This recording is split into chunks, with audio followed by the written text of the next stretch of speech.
اکثر کہا جاتا ہے کہ دنیا میں ہر انسان کی ایک قیمت ہوتی ہے، لیکن لندن کے اس ارب پتی نوجوان کے لیے یہ قیمت تھی 83 لاکھ روپے اور بدلے میں صرف 1 گرام سفید پاؤڈر۔ جس عمر میں لوگ اپنا مستقبل بناتے ہیں، یہ نوجوان لندن کے 5 اسٹار ہوٹلوں میں نشے کی دھند میں اپنی زندگی جلا رہا تھا۔ اس کا باپ، برطانیہ کا طاقتور ترین اور مشہور شیف مارکو پیئر وائٹ، اپنے بیٹے کو بچانے کے لیے 10 لاکھ پاؤنڈ یعنی 35 کروڑ روپے پانی کی طرح بہا چکا تھا۔ دنیا کے بہترین ڈاکٹرز، مہنگے ترین ری آؤب سینٹرز، جدید سائنس، سب ہار چکے تھے۔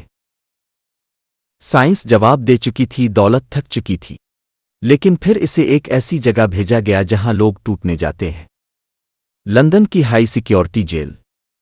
اور وہیں جہاں اس کی موت کی تیاری تھی، اسے زندگی مل گئی۔ آخر جیل کی ان سلاخوں کے پیچھے ایسا کیا ہوا کہ 35 کروڑ کا ناکام تجربہ ایک ہی رات میں اللہ کا بندہ بن گیا۔ یہ کہانی ہے مشہور شیف مارکو پیئر وائٹ کے بیٹے مارکو جونیئر کی۔ مارکو جونیئر کی زندگی کسی ہالی ووڈ فلم سے کم نہیں تھی۔ اسپین کا جزیرہ آئیبیزا، عیاشی پارٹیوں اور نشے کا مرکز، وہاں مارکو خود کو بادشاہ سمجھتا تھا۔ وہ کہتا ہے، میرے پاس اتنا پیسہ تھا کہ میں گن نہیں سکتا تھا، مگر اسی پیسے نے اسے ایسی دلدل میں دھکیل دیا جہاں وہ چیزوں کی قیمت بھی بھول گیا۔ ایک رولیکس ڈیٹونا، جس کے لیے لوگ زندگی بھر انتظار کرتے ہیں، مارکو نے صرف 100 پاؤنڈ میں بیچ دی تاکہ چند لمحوں کا جھوٹا سکون خرید سکے۔ پھر وہ وقت آیا جب مارکو نے دولت کے نشے میں ایک سیکورٹی گارڈ کو پیٹ ڈالا اور اسے جیل ہو گئی۔ یہ جیل اس کے لیے سزا نہیں بلکہ ہدایت کا راستہ بن گئی۔ جیل میں مارکو کی ملاقات مسلمان قیدیوں سے ہوئی۔ مارکو کہتا ہے، میں حیران تھا کہ یہ لوگ 5 وقتہ نماز کے اتنے پابند کیسے ہیں۔ یہ آپس میں صرف دین اور اصلاح کی باتیں کرتے تھے۔ انہی قیدیوں کے توسط سے اسے قرآن کریم پڑھنے کا موقع ملا۔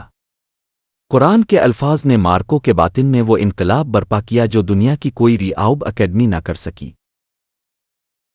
اسلام قبول کرنے کے بعد مارکو کا کہنا ہے کہ میں اب بے حد خوش ہوں کیونکہ اسلام نے شراب اور ہر قسم کے نشے کو حرام قرار دیا ہے۔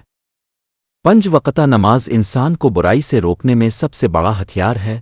جس نوجوان کو دنیا بھر کی دولت سکون نہ دے سکی، اسے آج مصلح پر سکون مل رہا ہے۔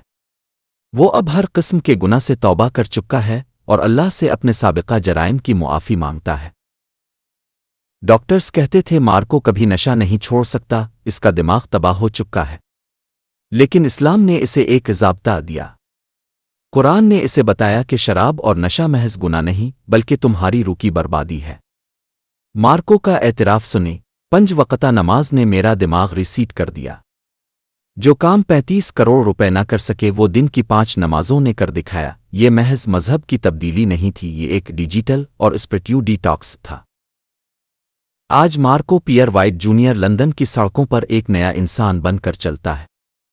اس کے ٹیٹوز شاید اب بھی اس کے جسم پر ہوں، لیکن اس کا باطن اب پاک ہو چکا ہے۔ وہ ہر اس نوجوان کے لیے ایک مثال ہے جو سمجھتا ہے کہ پیسہ ہی سب کچھ ہے۔ مارکو کی کہانی ثابت کرتی ہے کہ ہدایت جب آتی ہے تو وہ جیل کی سلاخوں کو بھی مدرسہ بنا دیتی ہے۔ کیا آپ نے اس سے پہلے مارکو جونیئر کی یہ ایمان افروز کہانی سنی تھی؟ اگر ہاں تو کمنٹس میں اپنی رائے کا اظہار ضرور کیجیے گا، اور ایسی ہی مزید ویڈیوز کے لیے چینل کو سبسکرائب کرنا نہ بھولیے گا۔ اللہ ہم سب کا حامی و ناصر ہو۔